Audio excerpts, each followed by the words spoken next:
Hey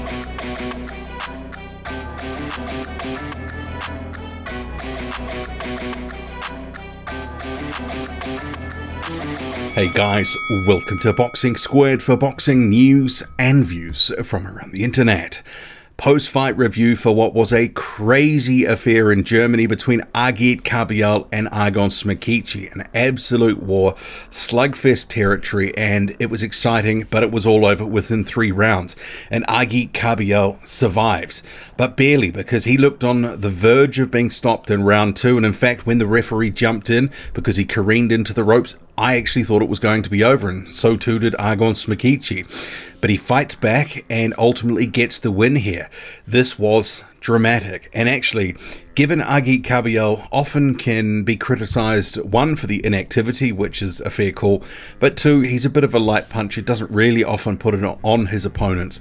But from the get-go in this fight, he was looking to come forward and put it on Smakici. He was aggressive from the outset, and he did have some success in the opening round, but it was round 2 where things really heated up and started to get going and got crazy.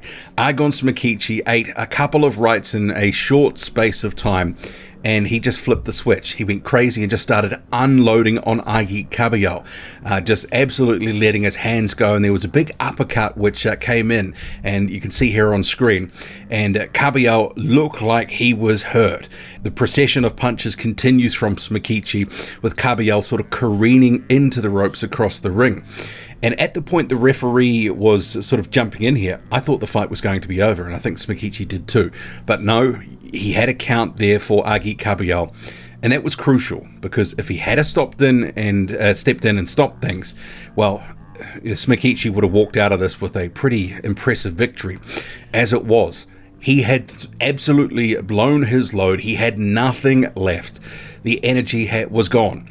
The guy was basically target practice for most of the rest of the round, and especially in round 3.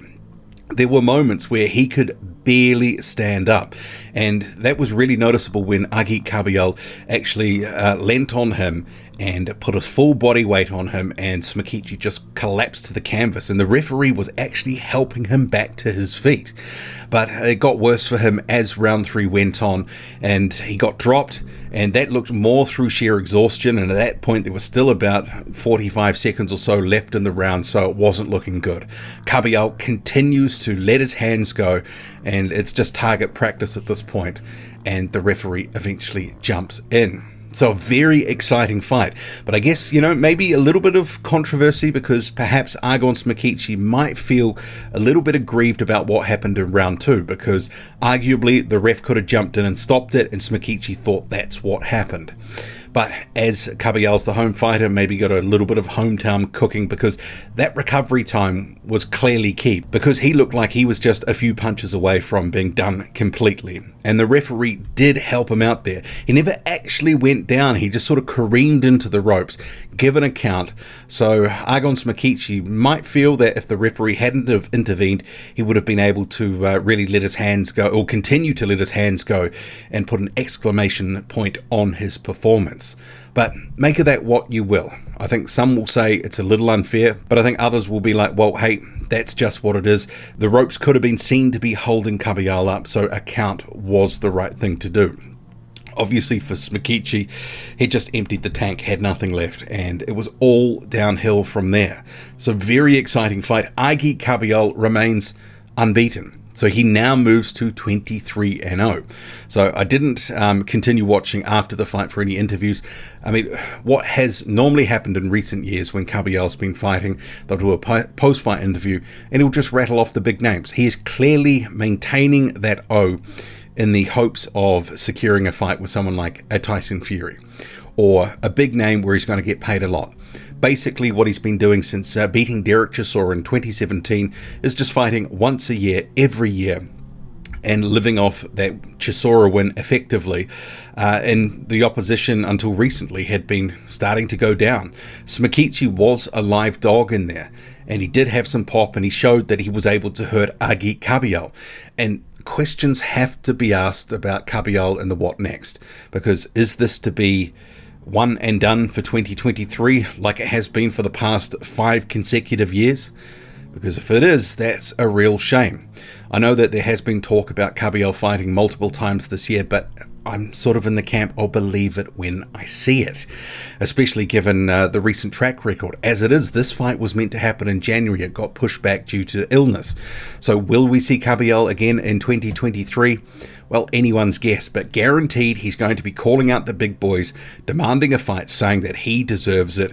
Despite, in the scheme of things, Argo Smakici, he's a decent fighter, but he's maybe top 40, top 50-ish.